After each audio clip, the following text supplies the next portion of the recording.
नमस्कार दोस्तों, स्वागत है आपका हमारे यूट्यूब चैनल पर। डिक्टेशन स्टार्ट होगा 3 सेकंड बाद।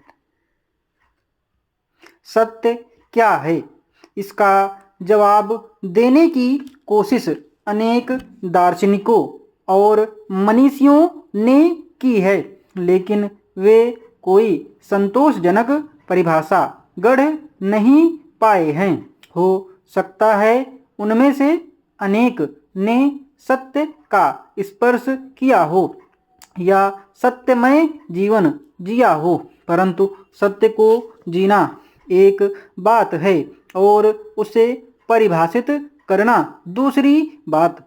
परिभाषित करने के लिए भाषा में परिबद्ध करना जरूरी होता है, जबकि सत्य के बारे में माना जाता है कि यह गूंगे का गुड़ है। गूंगा गुड़ के स्वाद का अनुभव कर सकता है, पर वाणी से उसे व्यक्त नहीं कर सकता। हमारे समय में सत्य और अहिंसा के सबसे बड़े उपासक महात्मा गांधी ने लिखा है, पहले मैं ईश्वर को सत्य कहता था, अब सत्य को ईश्वर कहता हूँ। जैसे मैंने ईश्वर को देखा नहीं है पर उसकी झलक जरूर पाई है, वैसे ही सत्य को मैं परिभाषित नहीं कर सकता। बस यही दावा कर सकता हूँ कि मेरी सारी यात्रा सत्य की ओर है। सत्य की ओर उनकी यात्रा ही ईश्वर की ओर उनकी यात्रा है। ईश्वर उनके लिए कोई व्यक्ति नहीं था, वह साक्षात सत्य स्वरूप था। सत्य को इतना ऊंचा दर्जा शायद ही किसी और ने दिया हो। बाकी लोगों के लिए तो सत्य ईश्वर का सिर्फ एक पहलू है। एक परिभाषा के अनुसार वह चित और आनंद भी है। गांधी जी पूछते, जिस सत्य में चित और आनंद सन्निहित न हो, क्या वह भी सत्य हो सकता है?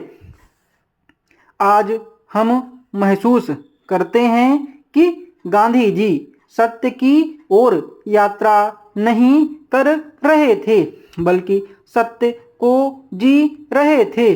सत्य का यथार्थ से विरोध नहीं है, क्योंकि जो है वही तो सत्य है। फिर भी सत्य यथार्थ से कुछ ऊपर की चीज है। कह सकते हैं सत्य यथार्थ के माध्यम से प्रकट होता है, पर उसमें समाता नहीं है। यही कारण है कि कई बार ऐसे मौके आए जब कांग्रेस नेतृत्व कुछ सोच रहा था और गांधी जी कुछ और। फिर भी गांधी जी को अपने सत्य पर इतना भरोसा था कि उन्होंने कांग्रेस से अपनी राय मनवा ली। इससे ज़्यादा अचरज की बात है कि गांधी जी से घोर असहमत होते हुए भी अपनी राय को ताक पर रखते हुए कांग्रेस ने उनकी बात मान भी ली। स्पष्ट है कि कांग्रेस को अपनी बौद्धिकता से ज़्यादा गांधी जी की आध्यात्मिकता पर विश्वास था। यह सत्य और सत्याग्रह की शक्ति थी। अपनी राह पर अकेला चलता हुआ सत्य कभी कभी करोड़ों लोगों पर भारी पड़ता है। सत्य में यह बल पूर्वग्रह रहितता और स्वार्थहीनता से आता है। क्या सत्य सिखाया भी जा सकता है? इसकी कोशिश जरूर की जा सकती है, पर सफलता की कोई गारंटी नहीं है। यहाँ भी हम महात्मा गांधी के उदाहरण से कुछ सीख सकते हैं। इस डिक्टेशन की पीडीएफ आपको हमारे टेलीग्राम चैनल से मिलेगी, जिसका लिंक डिस्क्रिप्शन में दिया हुआ है।